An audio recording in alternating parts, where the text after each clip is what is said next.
all began in Kirkwall, the fall of Knight Commander Meredith, the Qunari Uprising, and of course, the Chantry's destruction and the onset of Mage Rebellion. One person always stood amidst the swirling chaos: Hawke, the champion of Kirkwall.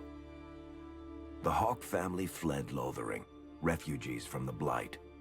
Leandra, mother of the champion, and siblings Bethany and Carver, hoped to find refuge at her family's estate in Kirkwall, far to the north. As a mage with a family legacy of magic on both sides, Hawke naturally became involved in the events that ultimately led to the Mage Rebellion. The Hawkes escaped the Blight with the help of Aveline Valenne, a warrior and family friend. It's said that the family was also aided by Flemeth, the notorious witch of the wilds. Hawke's sister Bethany never reached the Free Marches. She was killed by Darkspawn while defending her family. The family's first years in Kirkwall were difficult. Leandra's brother Gamlin had lost the family fortune. The Hawkes lived in poverty, forced to indenture themselves in return for entrance to the city. To pay off the debt, Hawke was forced to work for a band of mercenaries. All the while, Hawke and Carver did their best to hide Hawke's magic from the Templars. Opportunity eventually struck in the form of a dwarf named Bartran Tethras, who was planning an expedition to the Deep Roads. It was a long shot, but with gold gained from the expedition, Hawke could free the family from its criminal creditors and further Templar scrutiny. The gold Hawke recovered from the Deep Roads brought back Leandra's stately childhood home in Hightown. The Hawkes had barely settled into their new home when Leandra was murdered. A deeply sinister and twisted killing. Hawke hunted down Quentin, the blood mage responsible, but could not prevent Leandra's death. Leandra's tragic death was part of a critical problem facing Kirkwall: rising tension between the city's mages, who felt increasingly oppressed, and Templars, who grew increasingly suspicious of their activities. Adding to the strain, a large contingent of Qunari had also established themselves in Kirkwall, much to the growing discomfort of the city's rulers. After their dreadnought was shipwrecked many years before, a group of stranded Qunari were allowed to remain in a cordoned-off area in Lowtown. As time passed, the Qunari made no effort to return home, and offered no explanation about why they remained. Tensions rose to a breaking point. Revered Mother Patrice, convinced the Qunari were a threat to the Chantry's faith, incited violence between the Qunari and the Kirkwall populace. Hawke knew that Patrice would bring about unnecessary conflict. Though the champion tried to stop her, Patrice orchestrated the murder of Seamus Dumar, a Viscount's son and a recent convert to the Qun. When her crime was discovered, a Qunari assassin killed her. After Seamus was murdered, the Arishok of the Qunari group lost patience with the humans of Kirkwall.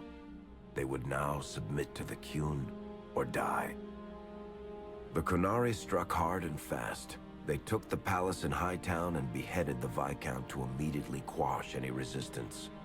Aided by Knight Commander Meredith and First Enchanter Orsino, Hawke reached the palace and stood toe-to-toe with the fearsome Qunari leader. Hawke fought the Qunari leader. The fierce battle resulted in the Arishok's death and the liberation of Kirkwall from its brief occupation.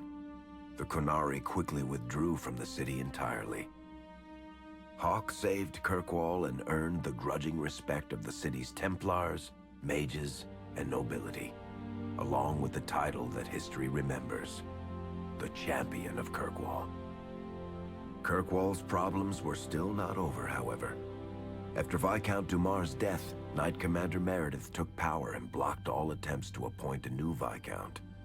Under Meredith's command, the Templars tightened their grip on the mages, planning to suppress what Meredith saw as a growing rebellion. Anders, who spent years fighting for justice and freedom for his fellow mages, saw that the time for negotiation was past. He destroyed Kirkwall's chantry, killing hundreds, including Grand Cleric Elthina. This single act began a rebellion that spread from circle to circle, until all circles of Magi had risen up in defiance against Chantry rule. Though Anders had done the unforgivable, something stayed the champion's hand.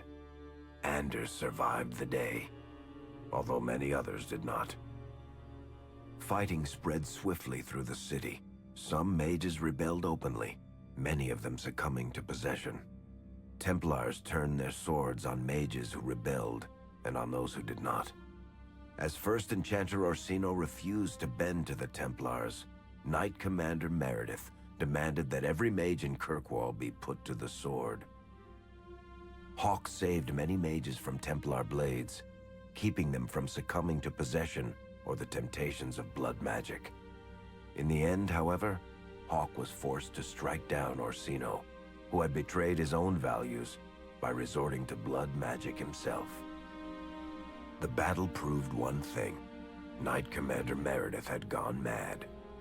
Hawke saw the truth of it when Meredith unsheathed her sword, and the red lyrium idol from the deep roads was embedded within it. The blade fueled her hatred and paranoia, as it had for months. After a horrific battle, the red lyrium of the Knight Commander's sword consumed her as she died. Meredith became a statue, her face a frozen mask of horror. Little is known of the champion since that final battle. However, Hawke's story lives on in legend and song. Memories of the indelible changes the champion of Kirkwall brought to the face of Thedas. Word of the slaughter spread quickly. The champion's name became a rallying cry, a reminder that the mighty Templars could be defied. Campiones. He had defended the mages against a brutal injustice, and many lived to tell the tale. The circles rose up and set the world on fire.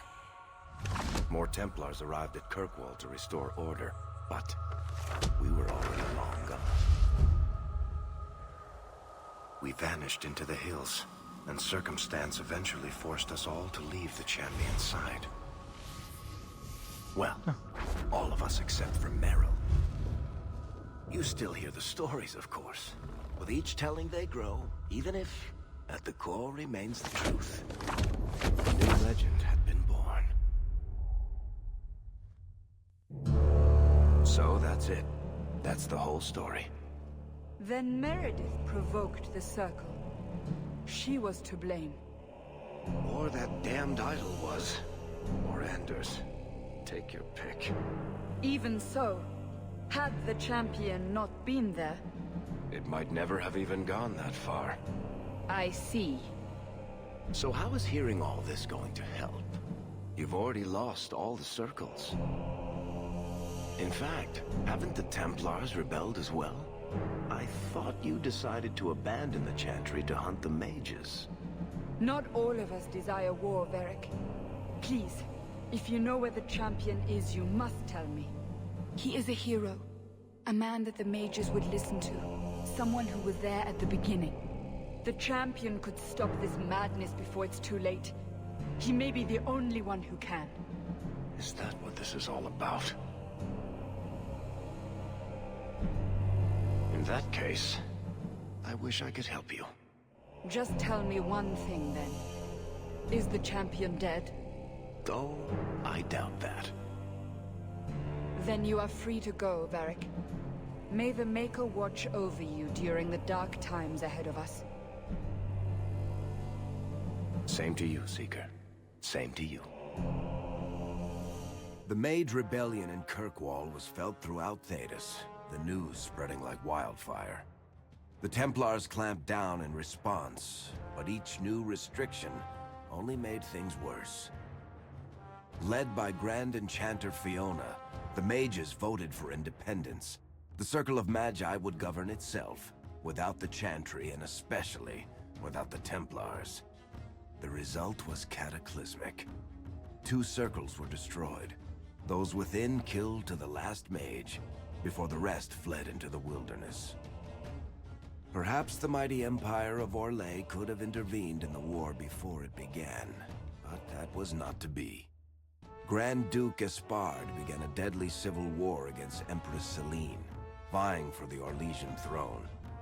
The mages were offered safe haven in neighboring Ferelden, but the Templars followed, and so their battle spread across all of Thedas. As head of the Chantry, Divine Justinia ordered the Templars to stand down. They refused, declaring their own independence. Thus, the war began in earnest. Templars hunting mages, mages fighting Templars. Their clashes wreaked untold destruction, and all sense of order was falling to pieces. Divine Justinia made one final desperate bid to end the war. She approached the leaders of both sides and convinced them to come to a conclave held on neutral ground.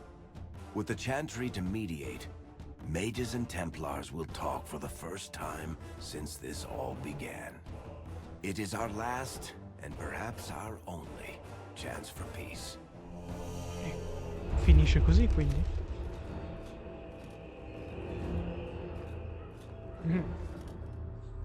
Era tra l'altro dentro la casa Taking mia. gone, just like the Warden.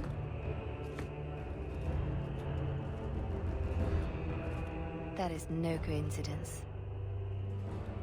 So, do we proceed with the original plan, or keep looking? It is in the Maker's hands now. We put our faith in him. Questi sono i cercatori, li conosceremo nel prossimo gioco. E il tomo per fondare l'Inquisizione. Successivamente. E non c'è alcuna spiegazione di cosa succede ai nostri compagni. Ed è tutto qui con Dragon Age.